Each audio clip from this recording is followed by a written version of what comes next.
vision, leadership, workplace-related topics. The Voices of Victory podcast show. Subscribe today.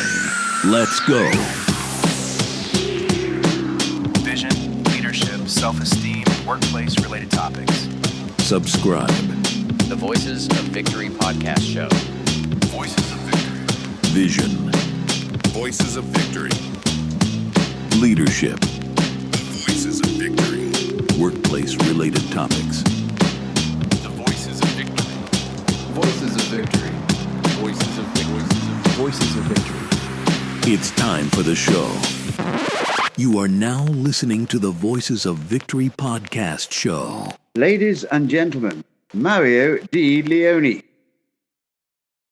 Hello and welcome to Voices of Victory podcast. I am your host, Mario D. Leone, and today we have a very unique topic. It's going to be a unique topic. It's a topic that I normally wouldn't cover, but I decided to cover it because of the fact that I wrote a screenplay about a similar story. So it prompted me to kind of bring this to a head. So the podcast title is Smart Cities, the Ethical Choices for a Connected Future. So we're going to be talking about a smart city and what a smart city actually is. And we're going to do a deep dive. It's a dive into the glimpse of tomorrow. We begin with an exciting exploration of what defines an actual smart city, quote unquote. Just imagine urban spaces where technology seamlessly integrates into daily life through interconnected sensors, cutting-edge data analytics, and of course, automation. Imagine all these things part of a massive city. And these systems are designed to optimize how we live, how we work, and how we play. The only downside that I see to this is that they're connected to algorithms, and algorithms can be controlled, and algorithms can be used to manipulate. Now, that being said, some key features of this would be real-time traffic monitoring that cuts commute times, advanced public safety, so measures like predicting policing and disaster response systems, smart infrastructure for waste management and, of course, energy distribution and the way energy is distributed. Some real-world examples of this, by the way, would start off with Barcelona, which would be using smart water systems to save millions of liters annually. We look into Singapore, implementing digital dashboards for citizens to interact directly with the government services. And of course, if we look at Toronto's Quayside project, it's envisioning a futuristic urban living with advanced building materials and, of course, environmental monitoring. When it comes to the sustainability spotlight, which is really creating longevity across time, it's about reducing energy consumption through efficient smart grids, better waste and water management that's eco-conscious for urban living, and steps towards carbon neutrality in densely populated areas. So what does this mean towards data? Understanding data. Well, data is literally the double-edged sword of progress. Smart cities are going to rely on one fundamental resource, and that is data. That is information. And with this great data comes great responsibility, and with great algorithms comes great responsibility. So there are ethical dilemmas with this.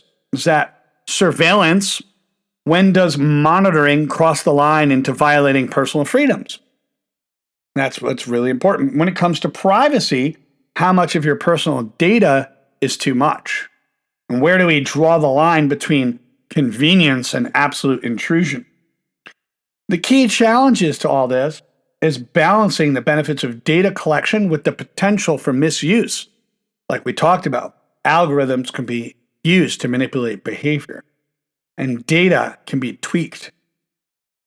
And now data is more valuable than anything. It's preventing authoritarian misuse. It's a misuse of the technology, misuse of surveillance, and controlling populations. Now, there are solutions in action.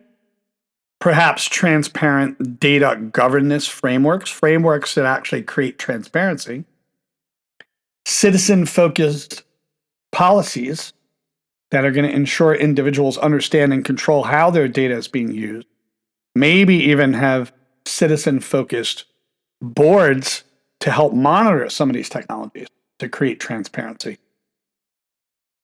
And there's going to be an algorithmic bias. As you know, bias is part of control, right? The ability to control the biases of things or impress the biases of others. That's the hidden threat, that technology is only as fair as the people and data behind it. And algorithms in smart cities can hold the power to perpetuate bias or eliminate it.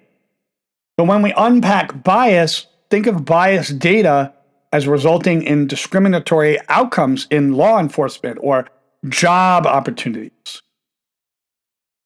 So we can understand there's historical inequities often, and it's embedded in algorithms. Imagine that. Imagine being embedded in the algorithm. And there's a real world risk as these practices, perhaps financial lending practices that could be due to biased financial scoring algorithms. Crazy, right? When you think about it.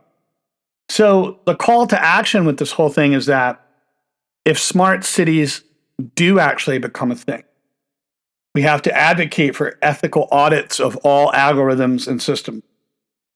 And this would be a need for diverse representation in terms of data sets, how the data is represented.